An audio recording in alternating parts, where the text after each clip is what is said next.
I'm so freaking angry, man. And I'm hearing it. I'm hearing it on Twitter. I'm hearing it in my DMs. People are angry.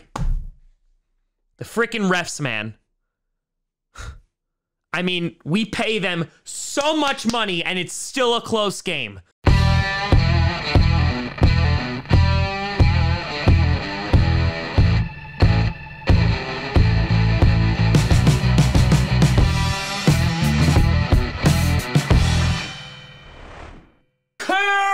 Grossi Packer Nation.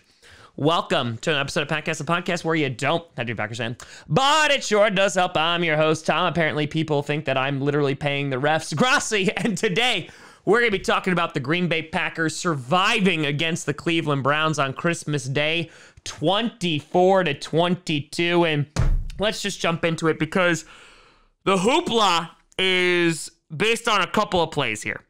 There was a false start that was called on the Browns on 4th and long. That was definitely a neutral zone infraction or an offsides on the Packers. Because of that 5-yard penalty, the Browns wind up punting the ball. Would the Browns have converted? Nobody knows, but people look to that.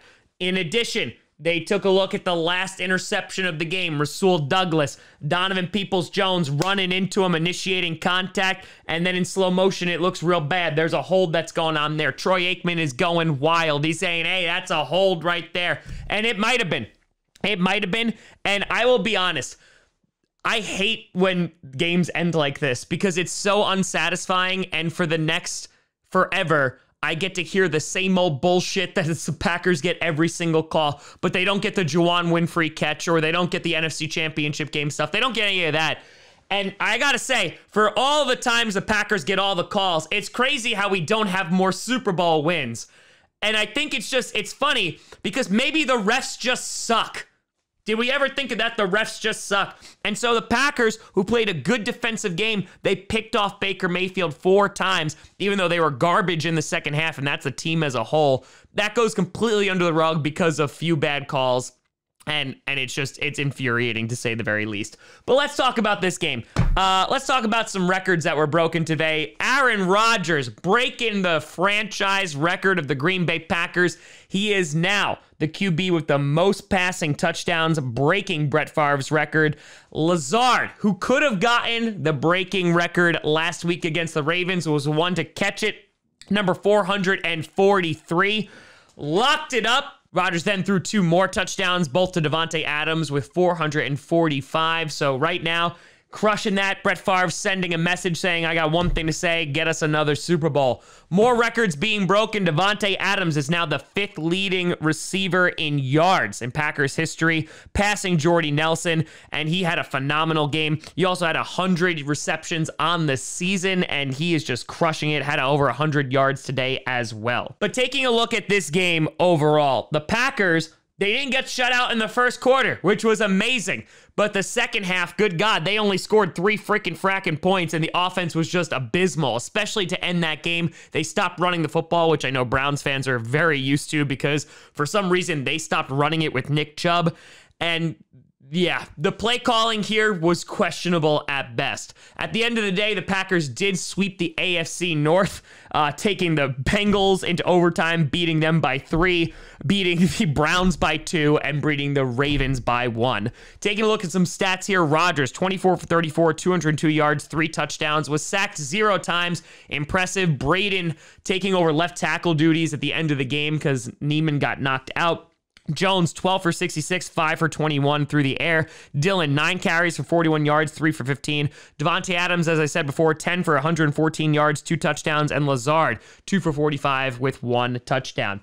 Looking at the defense, 4 interceptions on the day. Rasul Douglas responsible for 2 of them. You also had Shandon Sullivan getting 1 and Darnell Savage getting 1 as well. And the defense was opportunistic today. That's what I would say. But the run defense, really not great. Because if you take a look at the Brown stats here, Mayfield, 21 for 36, 222 yards, 2 touchdowns, 4 interceptions. But Chubb, 17 for 126 yards, was averaging over 7 yards a carry. Had a touchdown, 3 for 58, by the way. He was also tied as the leading receiver from this game. Higgins, 5 for 58, was tied with Chubb.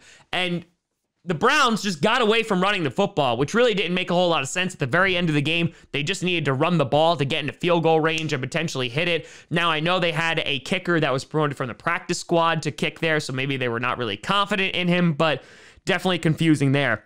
First downs, Cleveland dominated this game. 28 first downs compared to Green Bay's 19. The turnovers absolutely killed them. Campbell did great in this game, 12 solo tackles and a pass defended. Rashawn Gary also had 2 sacks.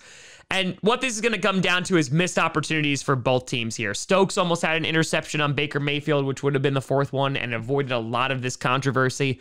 But the Browns got away from the run game, and it cost them. Baker Mayfield with 3 very costly turnovers in the first half. And the 4th one, regardless of if it was holding, DPI, or whatever, you know, unfortunately, the refs sucked. And if you've been watching this channel for any amount of time, you know that I call out the refs when they do a terrible job, and they didn't do a good job in this game. You see it over and over and over again, but the narrative is going to be that the Packers just get all the calls. In another news, the special teams actually wasn't abysmal today, which was really nice. So that was a nice change of pace, but this Packers defense really needs to get better at stopping the run. They're going to be playing some good teams in the playoffs, and here, you know, thankfully the Browns got away from it. Otherwise, I don't know if we win this game. Otherwise, the Packers are 12-3. They are still the #1 seed in the NFC. If the Cowboys lose this week, if they lose against the Washington football team, they just need to win next week and they lock up the #1 seed. Otherwise, they need to hope that the Cowboys lose against the Cardinals next week, so maybe they can rest their starters in week 18. But they still have it all in front of them. The Packers just need to win 2 more games and they lock up the #1 seed. But a crazy game once again. The Packers doing well in the first half, really took their foot off the gas in the second half, really struggled to move the ball. And yeah, the Packers were outpaced in just about every single metric except turnovers today. And they were able to escape with a win. And I mean that they were able to escape. But yeah, it'll be interesting to see how they play against the Minnesota Vikings. Dalvin Cook likely not going to be there. He's on COVID right now and is unvaccinated, so he has to miss 10 days. So it's going to be really, really close. But Packers holding on strong, and hopefully they can make some adjustment, get some guys back like Jair, David Bakhtiari, and Z, because boy, oh boy, do they need them. But let me know what you think down in the comments below. How'd you feel about this game? Let me know. You can always find me at TomGrossiComedy.com or TomGrossiComedy on all social media. See down below. Check out podcasts on SoundCloud, iTunes, Google Play Music, Spotify, and of course YouTube. And a big shout and thank you to all the patrons over at patreon.com/TomGrossiComedy and the YouTube members. But thank you so much for watching. A very Merry Christmas to everyone celebrating. I'm Tom Grossi. And as always, go Pack Go.